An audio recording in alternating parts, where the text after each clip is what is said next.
Тарбағатай ауданы Тұғыл ауылы Шоқан Уәлиханов атындағы орта мектептің 3-ші А сынып оқушысы Қайрат Қызаяжан. Абай Құнанбаев әсемпаз болма әрнеге.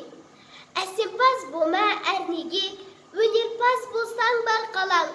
Сенде де бір кірпіш дүниеге, кетігін тапта бар қалаң.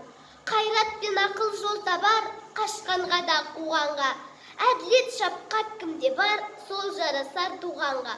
Бастапқы екен соңғысыз, біте қалса қазаққа. Алдың жағың артың мұз, барар едің қай жаққа. Пайдасын көрсең бастырып, мақтанға іздеп қайғалма. Мініңді ұрлап жасырып, майданға түспей майгалма. Өзіңдей бармен көз көріп, артылам деме өзгеден. Күндестігін қоздырып, азапқа қалма езбеден. Ақырын жүріп, анық бас, еңбегін кетпес далаға. Ұстаздық қылған жалықпас, үйретуден балаға.